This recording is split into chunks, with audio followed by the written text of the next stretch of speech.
Hello and welcome to Rights and Recourse, a program that educates you about your rights and those violated. My name is Dumila Matez.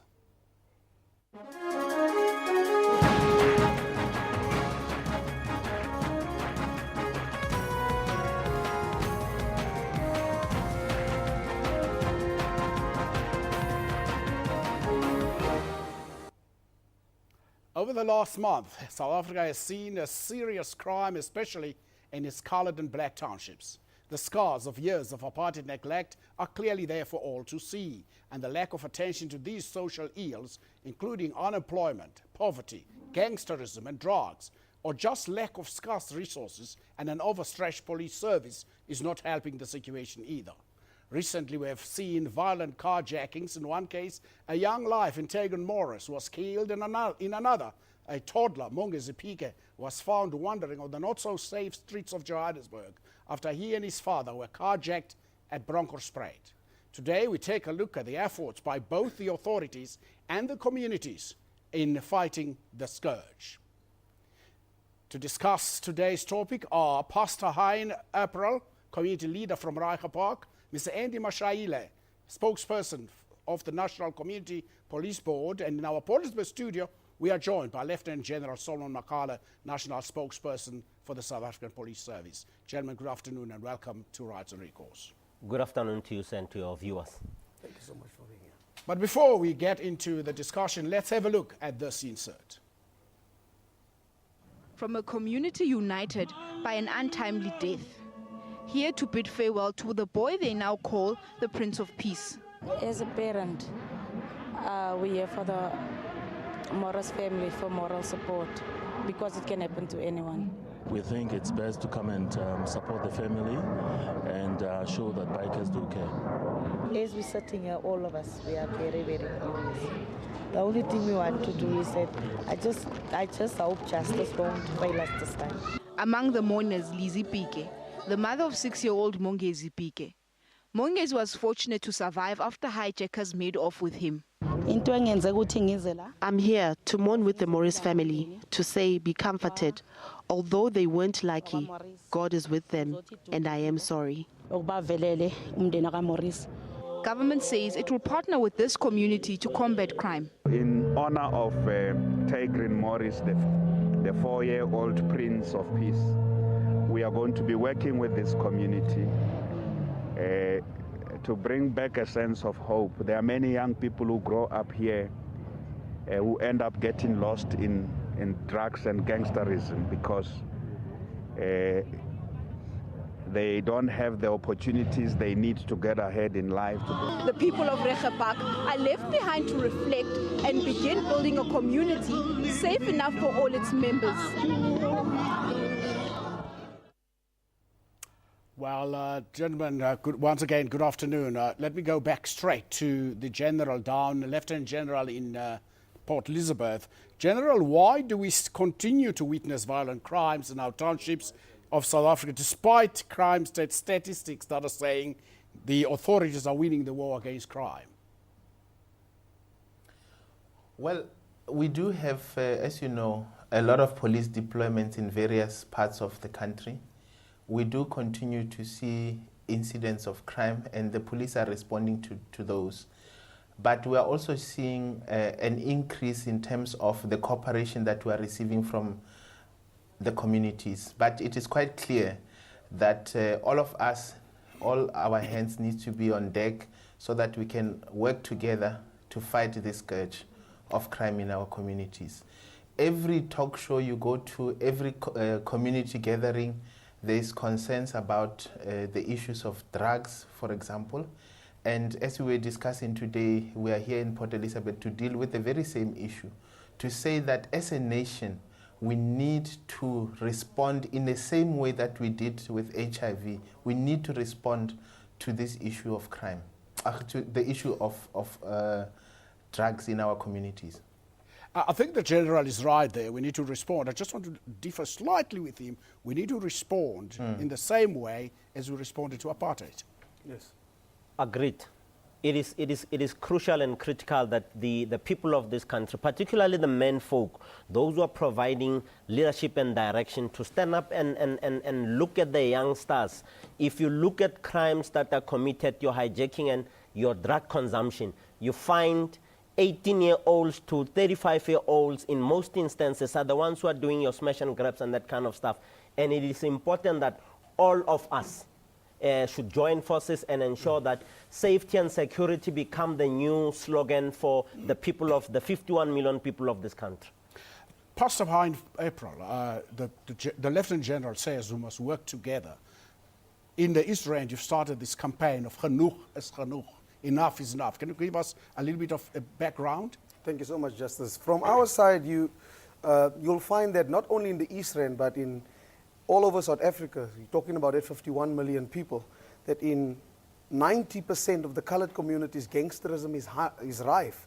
It is rife because the selling of drugs has become a economy on which young people is thriving on. They are becoming drug sellers and they're becoming drug pushers and things like that, living from that economy. I think the Premier was quite right when he said that there's not enough opportunities that is created. So the poverty and the lack of programs run by government in our communities is a direct outcome of why we've got so many gangsterism and things like that in our communities.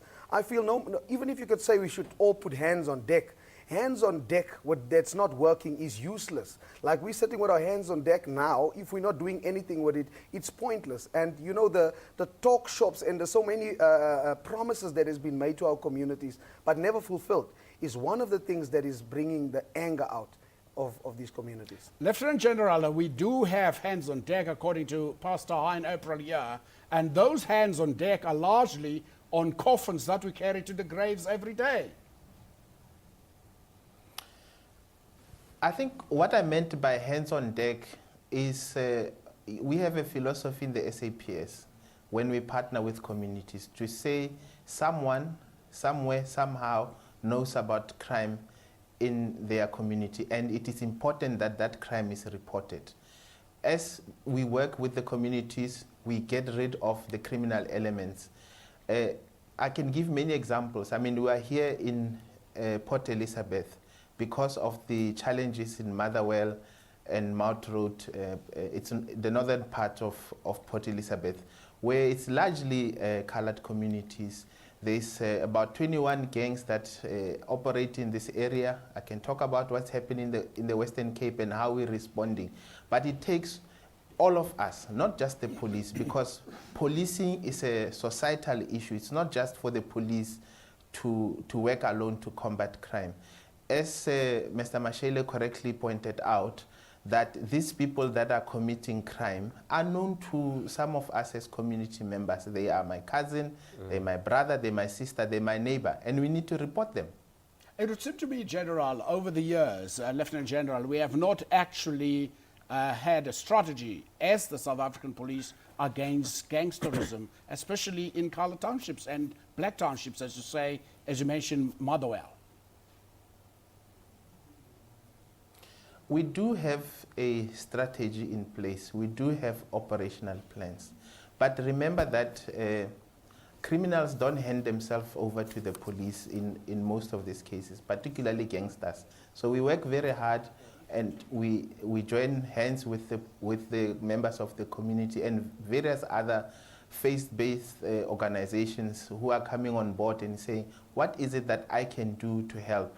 We've launched various strategies in Gauteng, in the Free State, here in the Eastern Cape, as well as in the Western Cape, and we continue to arrest these criminals and gangsters. But as we arrest, there's almost like it's a production line. As we arrest these ones, there's new ones that are coming on board. And that is why we need a broader solution, not just a policing solution, because as the police, all we can do is to arrest. We can work with communities, we can be present and be visible to ensure that we remove criminals off the streets. But we need, as a broader government, to respond by creating jobs, by keeping our youth occupied in some way or the other, back at school, those who are done with school having jobs, because the socio-economic challenges, they also feed criminality that is taking place in our communities. Well, we'll continue discussing with Lieutenant General Solomon Makgale down in Port Elizabeth, and with me in the studios here, Pastor Hein and Mr. Mashaile. If you'd like to join us on today's discussion, please call us on 011 714 5497 or 5498, or tweet us at Recourse. We'll be back after the break.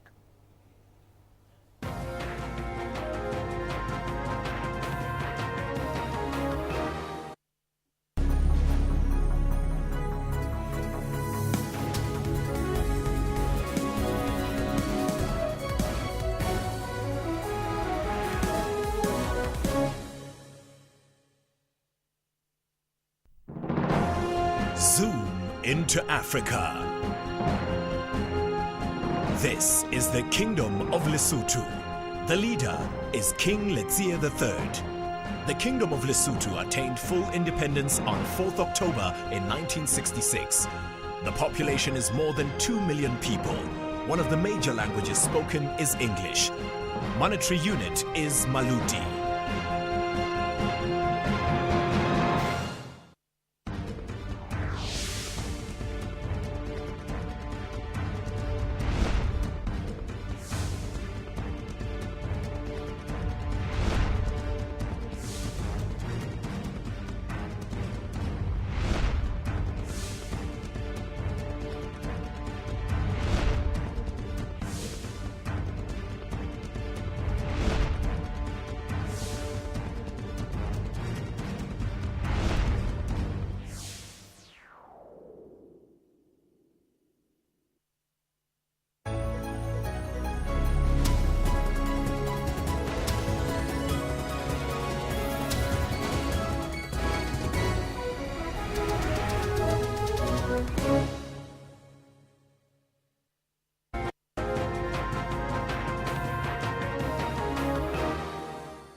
We were shocked and horrified by the manner in which our 4-year-old TaegrIn Morris of Reiger Park in Johannesburg was dragged under a hijacked runaway car until he died.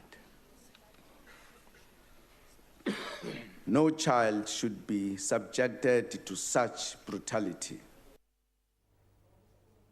Well, even the president making his voice heard around these issues, but as the Lieutenant General said, there needs to be more government response. All other government departments should be part of that strategy that the police service has. I quite agree with the General. Babu Dumile Mateza, let me indicate to you that I am part of the national task team that has crafted a strategy referred to as a community outreach program. That is an all-inclusive strategy that will deal with these issues that you're raising. I might have run a little bit forward ahead of myself, but it is key and crucial that we set the basis in a way and manner that says there is hope in the tunnel. There is hope that is coming to us very fast, as long as we would be able to join forces and make sure that our communities are part and parcel of what we want to move on. I like the way you changed the idiom, because the idiom should be saying there's light at the end of the tunnel. Probably it might be a train. That's why you didn't make that example. I would just like to get back to the Lieutenant General on his comment that he made about someone somewhere that knows about the crime. Someone knows the hijacker. Someone knows the drug dealer in the street. But that someone also has to go to a police station where they are going to get a policeman that is going to go and tell that hijacker, and that is going to go and tell that drug dealer that you are actually the one who reported that crime. And that is one of the things that is making our communities not to go to the police and report these people that is doing these criminal acts in their streets. The Lieutenant General said there is a strategy to deal with gangsterism in the townships. And I want to go back to him and say what's the situation is found in Port Elizabeth. But first of all, do you agree that there is a strategy to deal with gangsterism? I don't agree.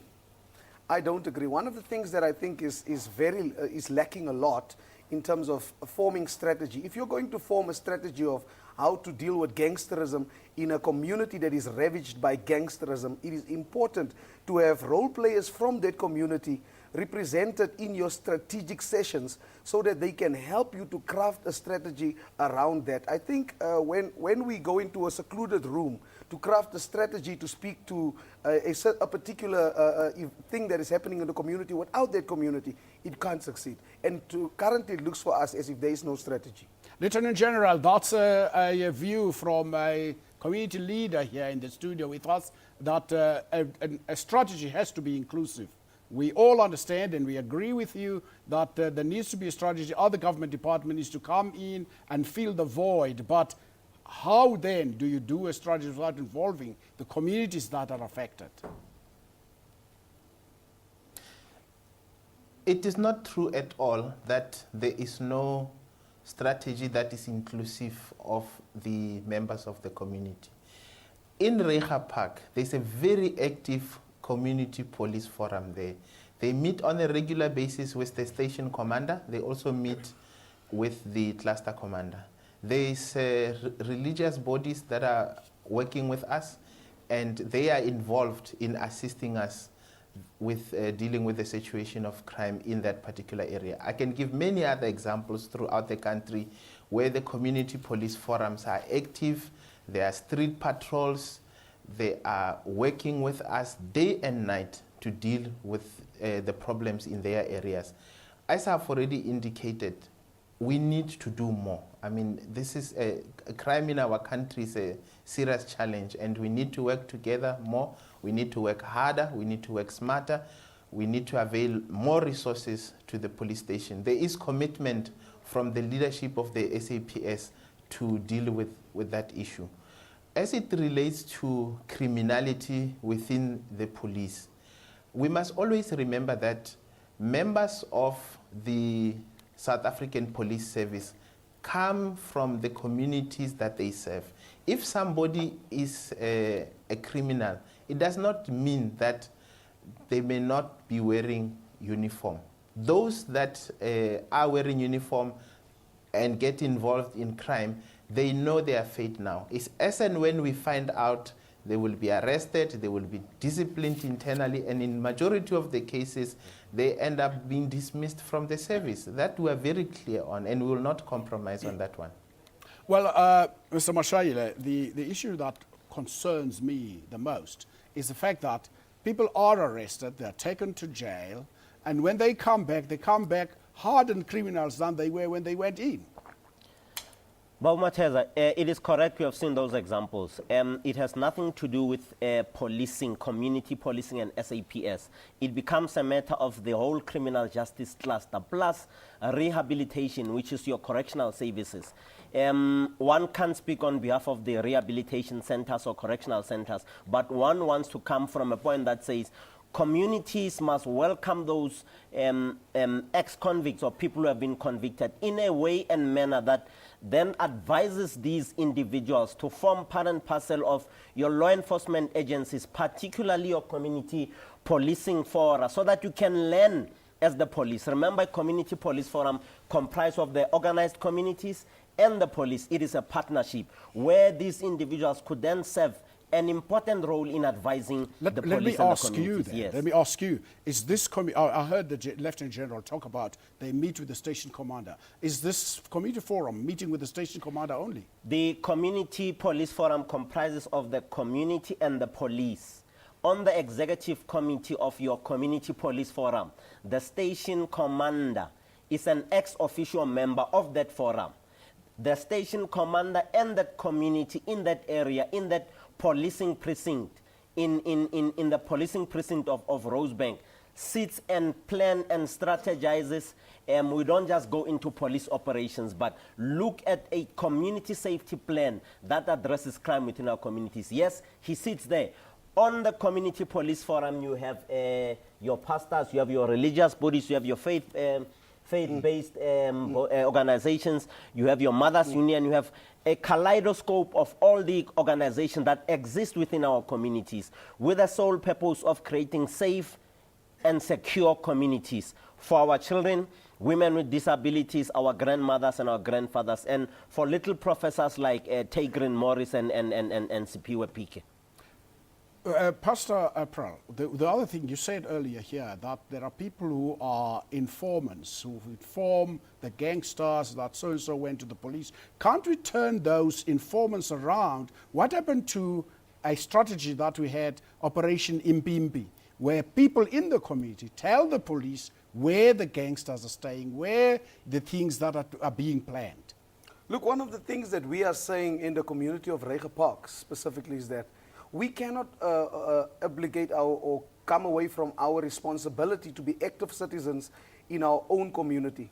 It cannot only be the work of the police and the work of government and the work of departments in our communities to ensure the safety of our children and our community going forward.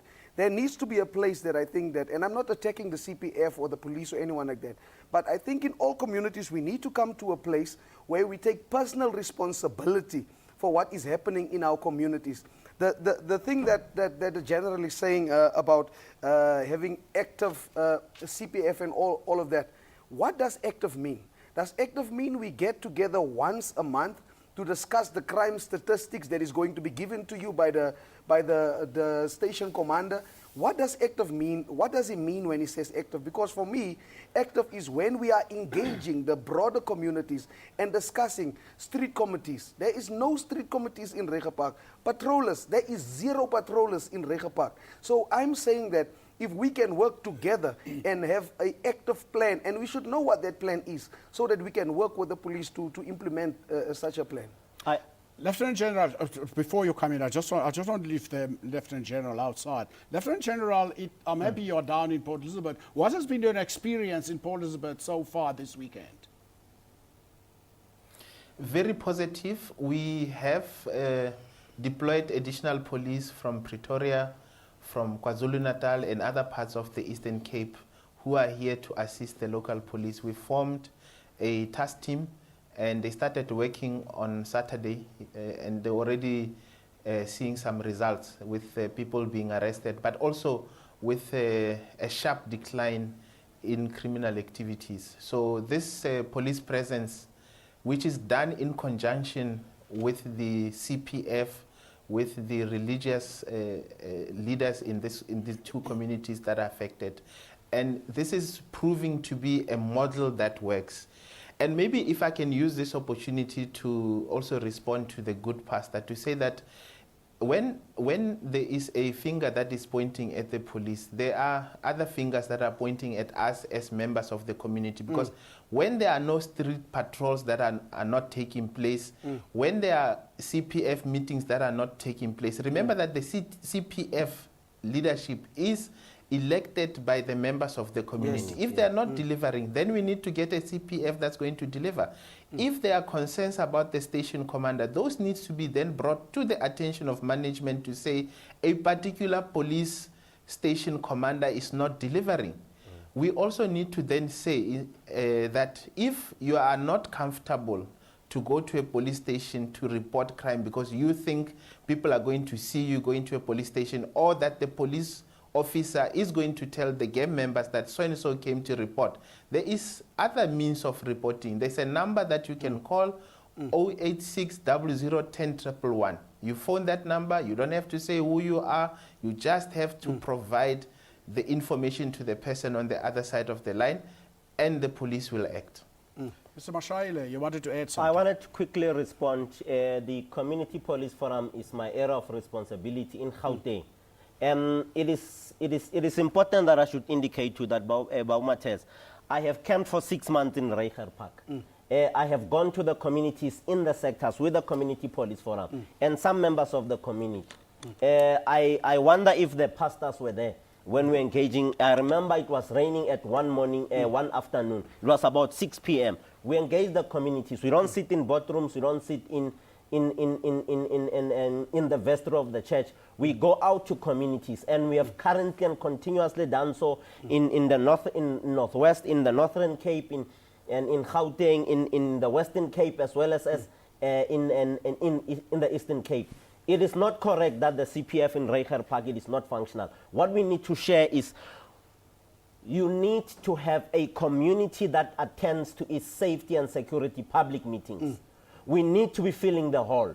We need to be saying we will not allow our children to be dragged behind cars by hijackers. Absolutely. Not only by the CPF. It has to be a responsibility of me who lives in Bekkersdal coming to visit over in Reiger Park. Me who lives in Dobsonville going to join forces in the spirit of ensuring that we consolidate our approach to crime combating, particularly in areas like Reiger Park, Rasteval, El Dorado Park, where there's a problem. In my own community where you have gangsters problems. I think it's 2 months or 3 months ago when a youngster was killed, a young DJ was killed for being in the wrong territory. That guy was not even a gangster. So I'm trying to say all of us must join forces. I have made my point very clear. Bontate in our communities must begin to give direction to our communities, particularly to our young boys, to ensure that they do not victimize our communities, they don't terrorize our communities. Well, we'll continue discussing this matter of crime in our communities. If you'd like to be part of our discussion, please join us on 011 714 5497 or 5498 or tweet us at Recourse. We'll be back after the break.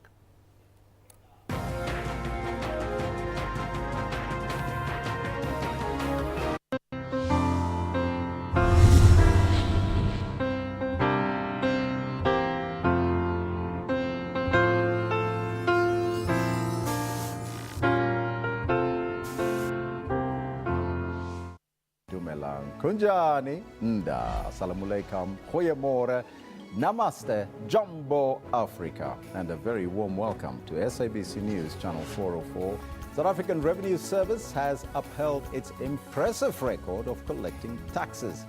SARS collected about 86 billion rand more in the fiscal year compared to the previous year. The message we want to communicate is that government must also live modestly. And that when we're looking at these sorts of issues, modesty is an important message to communicate to the public. That's AM News, daily at 10 a.m. on SABC News. SABC, sharing 20 years of inspiration.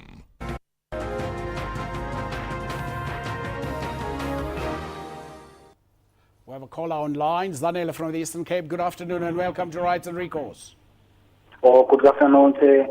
Ngifuna ukubuza malunga ifuna engxaki namapolisa ungenza njani na iba amapolisa mhlawumbe ikhona into ayenzayo kuwe.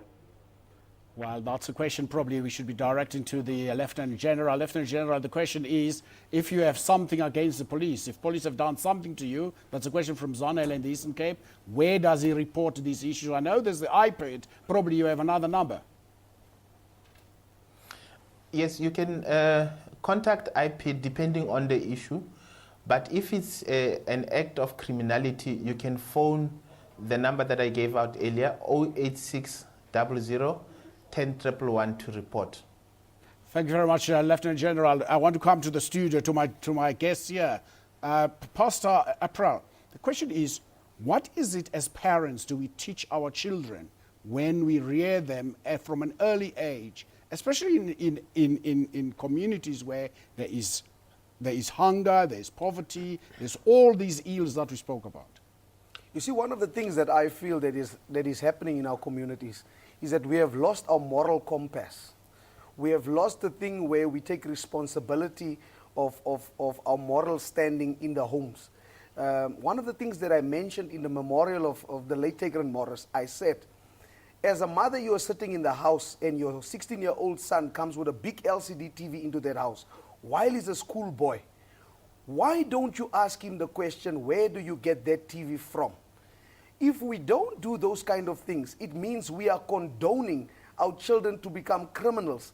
Until tomorrow, he shoots someone else's son or he gets shot, then we want to make a noise about it.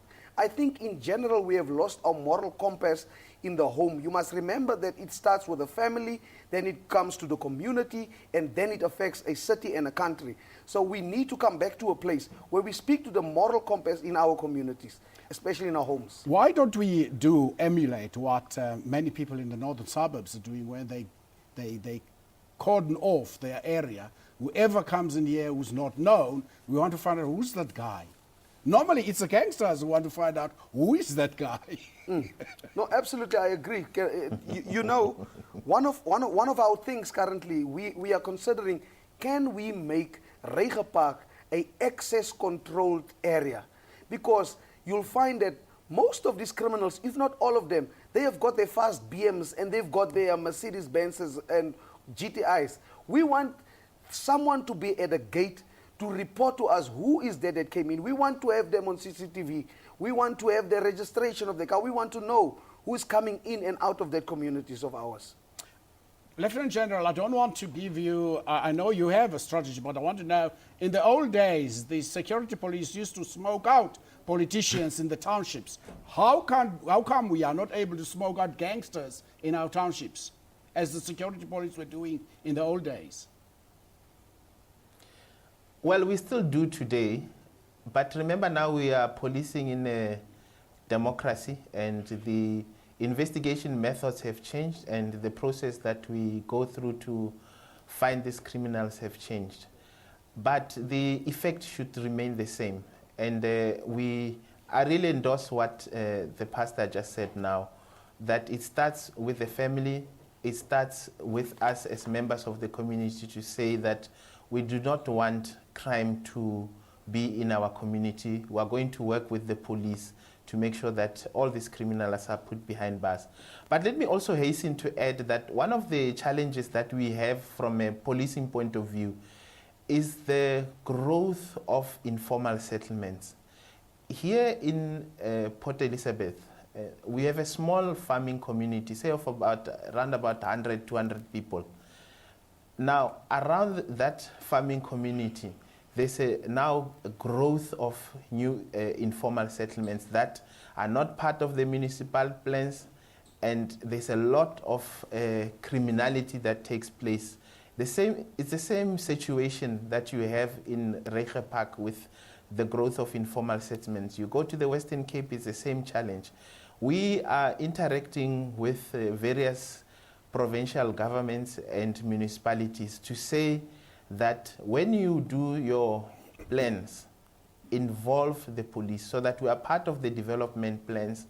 We don't just see a new community out of nowhere where the police are not appropriately resourced to deal with that, the size of the community that is there. And it's something that really needs to be addressed. Lieutenant General, quickly before I come back to the studio, I have watched over the years and during my sports commentary at all stadiums in urban areas there are charge offices. But these charge offices are not there in some townships. I didn't hear, they say what? There are charge offices at all stadiums. If you are arrested at a stadium, you are taken to a charge office almost immediately. Yes. And we don't see these in some of the townships. We've got over 1,135 police stations countrywide. We also have what we call contact centers where people can go and report crime. So, and you go to any place, I mean, there is a police station where people can go and report. The challenge that we do have is the fact that sometimes you find that the police in that particular area are not as effective as they're supposed to be. And that is why we're saying that from a management point of view, if, for example, Pastor, you are aware that a certain station commander or a certain cluster commander in a particular area, they are not doing what they're supposed to be doing, you're not happy for whatever reason, you have access to the provincial commissioner, you have access to the national commissioner to raise these issues and say, we are not happy for this reason and the other, so that the issues can be addressed. The national commissioner has met together with Mr. Mashaile, and various other leaders. I think the pastor was also there with the CPF. And in those meetings, issues of concern to the CPFs, to the members of the community, to the religious leaders were raised. As I'm speaking now, the National Commissioner is in a meeting with the CPFs of the two areas that we've come to visit here to discuss issues and to say, how is it that we are responding? Where we find out that, no, in fact, there's a station that's been set up, but for one reason or the other, there are no vehicles. The National Commissioner then makes a decision right there and there. Tomorrow, there's going to be additional vehicles sent so that this issue can be addressed. Lieutenant General, let's take this call from Cape Town, from Mr. Abrams in the Western Cape. Mr. Abrams, good afternoon to Rights and Recourse. Welcome to Rights and Recourse, and what's your question?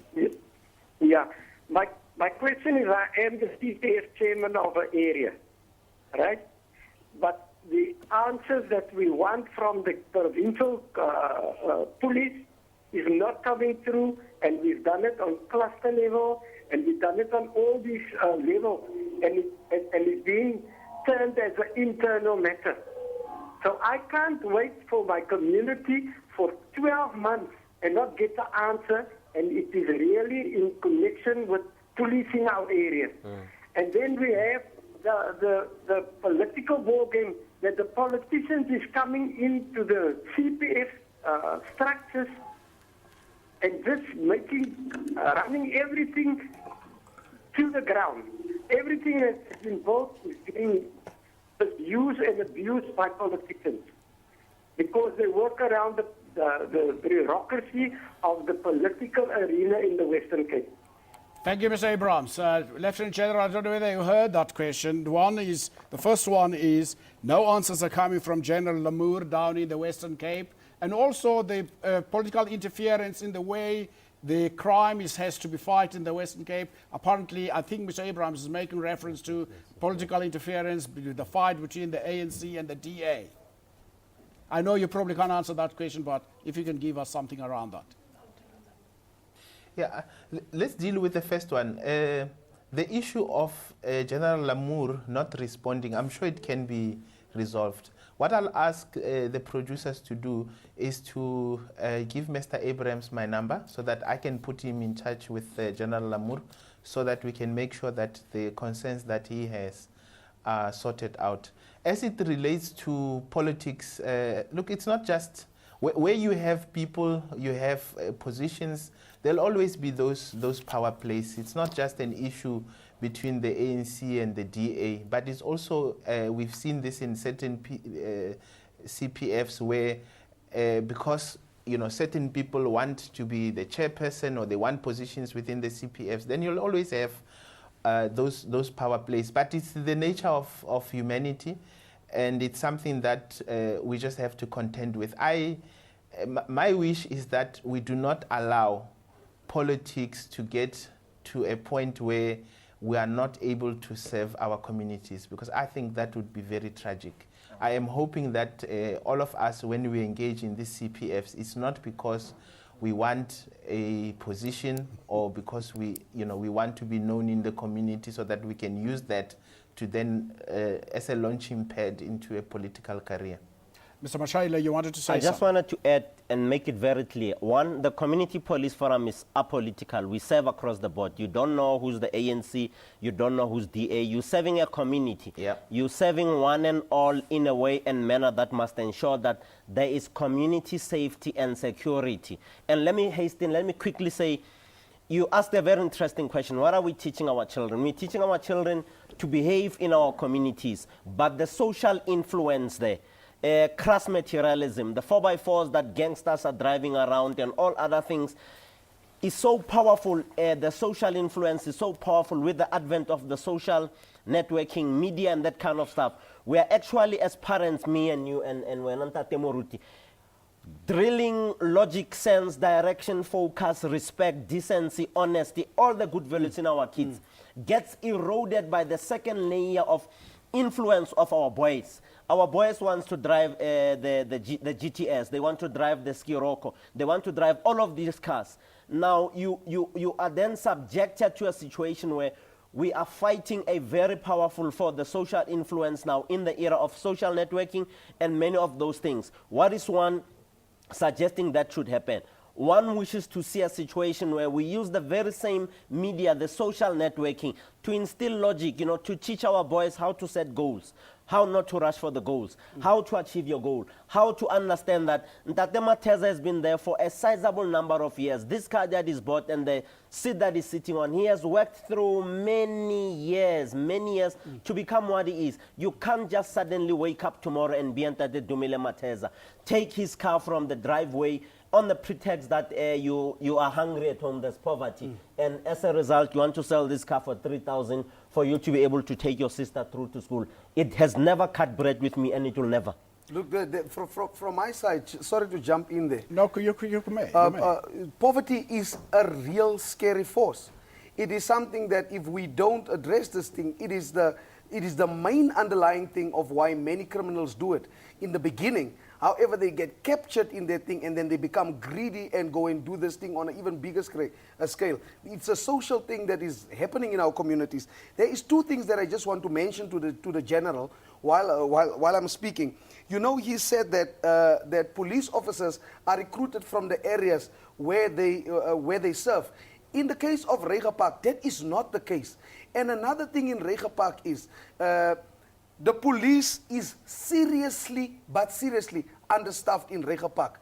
They don't even have vehicles to go and drive on certain terrains. You know, criminals go and do some stuff in the bushes there. The police has got no way to get to those criminals. They must get out of the van and walk for 2 kilometers to go and see where the crime has occurred. By that time, that criminal is long gone. You see what happens when something serious happens in our communities, like what has happened to TaegrIn Morris. You find that there's an influx of media. There becomes police visibility all over. During this time of police visibility last week, someone again was attemptedly hijacked in Reiger Park. Again, there was cars being stolen in Reiger Park. So what I'm saying is that even if the police is there, the criminals also have intelligence, and they are working with some of the government forces to get this intelligence. I'm happy you mentioned the word intelligence.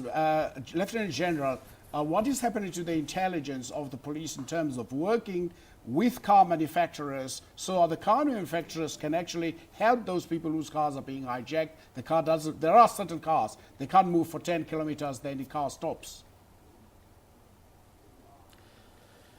We're working very closely with the vehicle manufacturers as well as the insurance companies. One of the biggest challenge we have amongst many when it relates to car hijacking, you must remember that in the southern part of Africa, South Africa is the only country that manufactures vehicles. So there is a huge demand for vehicles outside our borders.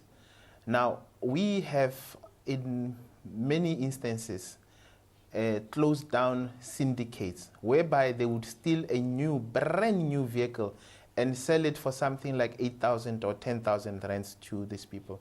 Now, these syndicates were busy, especially in the south of Johannesburg, in the Soweto area.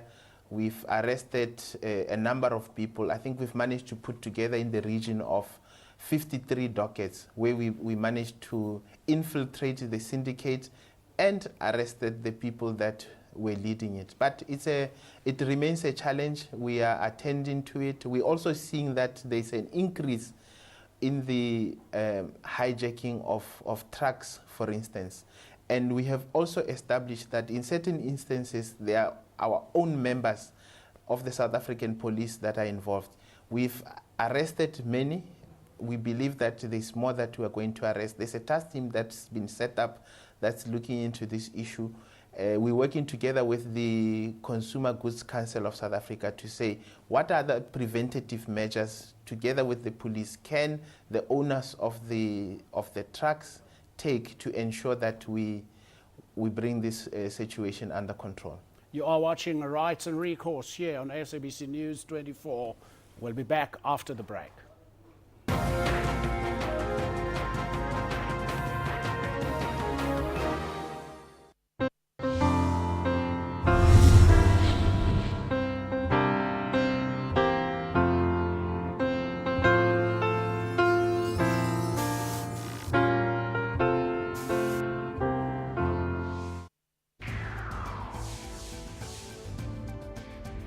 we really know the hype is about the new and how about the new cabinet will actually perform. But what role should then the media be playing at this critical stage? I would hope that the media will give the newly appointed people a benefit of the doubt. Has the media lost its respect in this regard? We want you to tell us. The many factors that are hidden from the public in terms of this ought to be brought out by the media. Watch Media Monitor with me, Alicia Jali, Sundays at 9 a.m. only on the SABC News Channel.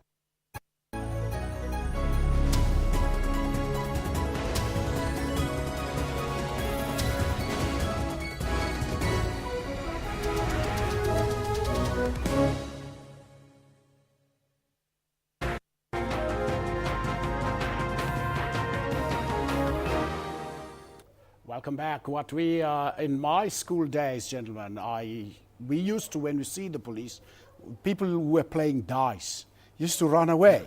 Probably today, people who play dice don't run away anymore for the police.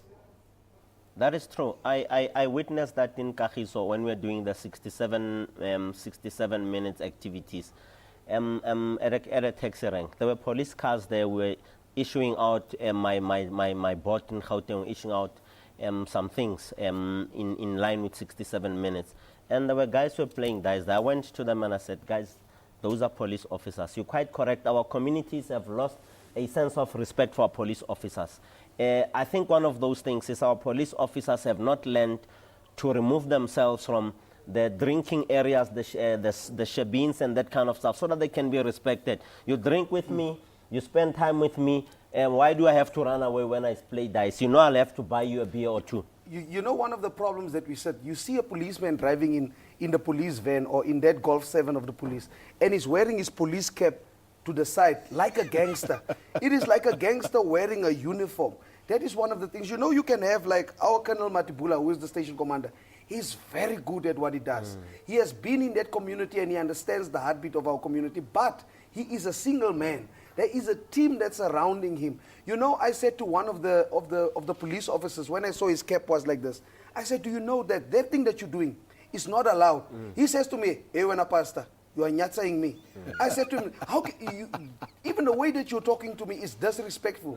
Now you see they don't even wear their badges anymore. So you can't go and report, this is the specific policeman, and this is what he said to me. I think the culture and the respect that people have got for that uniform is gone. Let's get a response from the Lieutenant General. Lieutenant General, you heard those complaints from the pastor and from Mr. Mashaile and from myself too, where I said people don't run away when they see the police anymore. Probably police also should be exemplary in the way they wear their decorum. That particular issue that you are raising, there's no way that one can defend it. It's absolutely true that our police officers, some of them do not conduct themselves in an exemplary manner. What we've done in response to this, the National Commissioner has started a program that's called Back to Basics. And it means, for instance, that a police officer must wear their uniform in an appropriate manner. At shift change in the morning and in the evening, there must be a parade, and discipline must be brought back to the police stations. We've seen in police stations such as Rustenburg, such as Tabong, in the Free State, where there is discipline, then you do not have an incident like it happened in Davidton, where Mr. Mido Masia was brutally killed. Now, because of lack of discipline, and we need discipline back into the organization. Mr. Mashaile is 100% correct. If you do not respect yourself, you cannot expect that kind of respect from the communities. But we also ask our community members to work with us and also show that respect to the police. You know, if a police officer, it's very difficult. It's difficult to put on your uniform and walk in the streets without and trying to stop somebody without them telling you how useless you are. You have no metric. You can't even sign your own name. And I've seen it on TV where community are spitting on the faces of the police, and no one says anything. Lieutenant General, my apologies. We have a caller. Leaders to condemn that. My apologies. We have a caller online. Hello. Good afternoon. Good afternoon, sir. How are you? Fine, thanks. How are you? Yeah, I'm calling from Hammanskraal, Pretoria North. My name is Katende. Yes. I want to just to appreciate for the panel you have there now, Lieutenant General and the Minister, the PF, and also the pastor. Really, my advice is that let's really try also to keep it up, stop and search. Because those days we used to have stop and search on those people who are driving around those nice cars during the night, during the stop and search. And secondly, we need also the pamphlets for crime stop number, which was indicated to by Lieutenant General, to be circulated to our communities. And also, thirdly, we are trying to ask a rotation, because some of our police members, they spend long in one stations. They get used to the criminals. We know during those days, they used to rotate them. People from Tabancho, they transfer them to Temba transfer them to KwaZulu. And also, another thing, to bring our white fellows, or colored Indian, in locations, to deploy them into our locations and township, please. Thank you, Katenda. I don't know whether you heard what Katenda was saying. I could hear very little of what he was saying, but he says we need to make the number the Lieutenant General issued later very popular. We are going to do that towards the end of the program. And he's also talking about rotating members which are servicing our communities. That's an operational matter. I'd rather leave it with the general. I do not involve myself in operational matters. But key and crucial is any South African who's enlisted or who's employed by the South African Police Service must be able to serve me in Gauteng, Limpopo, Mpumalanga, and all these other 9 provinces without any fear of me not being able to respond or respect to him. What I'm trying to say is moving around your operational team is not the issue. With me as representing 12.4 million people in this province, in Gauteng, I expect one and all to be served by one and all. Whether you have your white officers, your Indian officers, and all of them, I expect nothing more but service. When our people say there is a crisis, there's distress, response time in Gauteng is 15 minutes, and I expect that to happen very quick. I hear you, sir, but there's a challenge in what you are saying. Because you must understand that if you say any police officer can be deployed in any community, let's speak again about Reiger Park community. Do you know that there is only 3 police officers in that community that understands Afrikaans? And that's the Afrikaans community. So when I go speaking Afrikaans, or my granny who don't know English and go and report a crime in Afrikaans, and the person that's standing behind the counter don't understand what you're saying, that's a major concern. It's a problem for us. Let's get the Lieutenant General to respond. We're running out of time. Let's get the Lieutenant General to respond to this language issue and also this rotation of police officers. Yeah, the rotation of police officers is something that we do. I think it's something that needs to be entrenched within the South African Police Service. The National Commissioner is looking into that to say sometimes because of the fact that our police officers live in those communities, they've grown up in those communities, sometimes it becomes a problem to then go and arrest somebody who's your neighbor, somebody that you went to school with. So it's something that we need to look into. As it relates to the other issue of police officers not being professional, we've started a program as part of professionalizing the police service and making sure that the police is demilitarized. To say that when I walk into a police station, I must expect and receive professional service, nothing else. When somebody walks into that police station to report a crime, when you assist them as a police officer, you're not doing them a favor, you are doing that which you are paid for. And it is a culture of batupele that we need to make sure that it's brought back into the police to get the police officers to respond in a professional manner to the concerns of the communities. Lieutenant General, quickly, now that we're running out of time, we have read over the years that a certain percentage, a huge percentage of police are not proficient in handling their guns. And another question I wanted answered is what happens to policemen who lose their service firearms, and also the fact that some lose their uniforms? With regard to the statement that was issued was unfortunately incorrect. It was done, I believe, deliberately because the people that issued that statement have got the correct facts.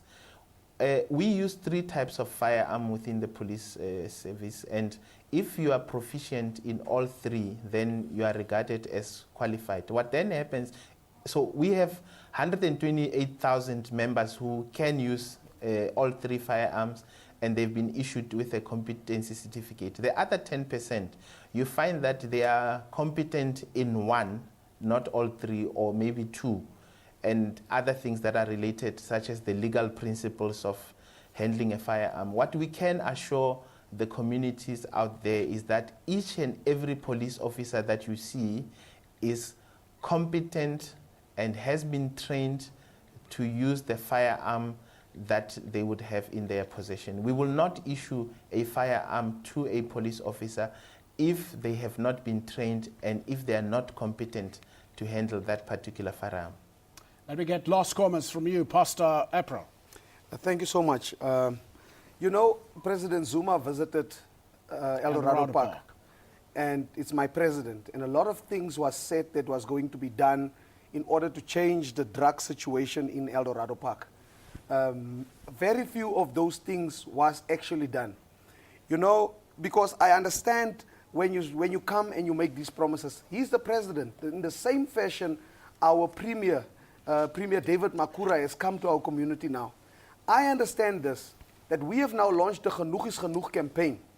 And we would like to say from the office of the presidency, to the office of the Premier, to the mayor, to us as church leaders, to everyone, let us not leave this thing at promises, but help us to help you implement these things, these ideals that we said there. Help us to help you, work with us. Let us work together in fighting crime in our communities. That is my final from our side. Mashaile? We thank the police where they did their level best to arrest and ensure that there is conviction. I know in Limpopo there's a drug dealer that was arrested and convicted, I think for 76 years or something of that nature. It is important that we should indicate to our communities that we've got to come together. In as much as there's criticism and critique, yes, I expect the Barutis in Reiger Park to join forces, not only appear when there is an event like this, set event that has come up. And lastly, Babu Mateza, we have a responsibility to make sure that we go to those police stations. We join the community policing forum. We engage with the station commander. The police understand one thing, that they account to the community. And as community police forum members, we are going to be there. Lieutenant General, last words from you. We are relaunching the reservist program. The National Commissioner will be going out in September, October to appeal to members of the community to come and become reservists. There's a new criteria that will be announced, and we are hoping that this is another avenue where people can get involved to assist with dealing with crime in their communities. Thank you very much for the Lieutenant General there in Port Elizabeth, and thank you very much to my guests here in the studio, Pastor April and Mr. Mashaile. Police, we are at the end of our program, and today here we are celebrating our first anniversary of this program tomorrow on August the 4th. Thank you to our guests and for their contributions. We are joined by my colleagues, Mbali Madikwa, Jonathan Karp, Amanda Kruger, Sandile Tlangani, and the rest of the crew that can get here, except those who are handling the cameras. This program is repeated tonight at 10 and tomorrow morning at 5. Good afternoon. Happy birthday. Where is